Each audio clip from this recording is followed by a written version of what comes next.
Hello बच्चों, let us understand question first.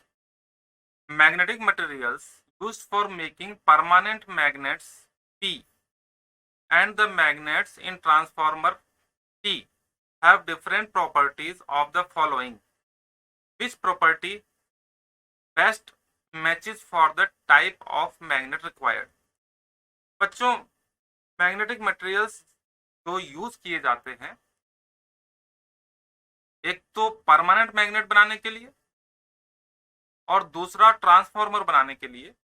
तो इनमें क्या प्रॉपर्टी होनी चाहिए, हमें ये ऑप्शन चेक करने हैं. फर्स्ट ऑप्शन है टी. T for transformer.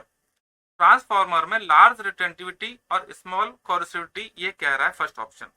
लेकिन हम ये जानते हैं कि ट्रांसफार्मर के लिए आपका जो लूप का एरिया यानी कि हिस्टेरिस लूप का एरिया वो कम होना चाहिए और रिटेंटिविटी भी कम होनी चाहिए, क्योंकि मैग्नेटाइजेशन जो है वो हाई फ्रीक्वेंसी के कारण, जब भी जैसे ही आप हाई फ्रीक्वेंसीज तो रहती है उसमें, है ना, तो जैसे ही आप जो करंट को स्विच ऑफ करेंगे तो उसका मैग्नेटाइजेशन खत्म हो जाना चाहिए.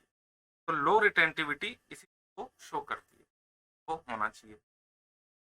लेकिन इसमें तो कह रहा है लार्ज रिटेंटिविटी, तो ये ऑप्शन तो हो गया गलत.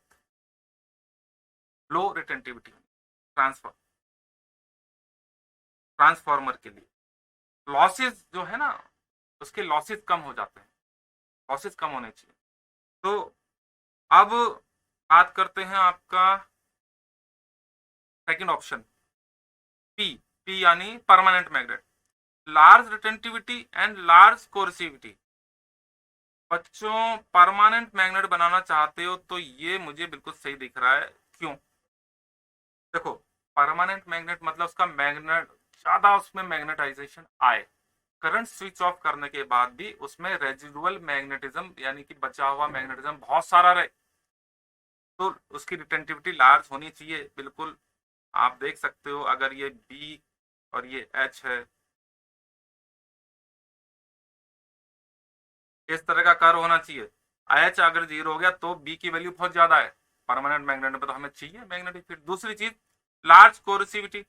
अब आप चाहते हो उसका मैग्नेटिज्म डिस्ट्रॉय करना चाहते हो, लेकिन नहीं हो, बहुत सारी करंट अपोजिट डायरेक्शन में लगाओ तब कहीं जाकर के मैग्नेटिज्म उसका डिस्ट्रॉय हो, तो वो ना हो या बहुत कम हो, तो फिर कोरिसिविटी यानी कि एच की वैल्यू भी ज्यादा होनी चाहिए. ठीक है बच्चों, तो सेकंड ऑप्शन हमारा करेक्ट हो गया है. And I hope to understand it very well and all the best.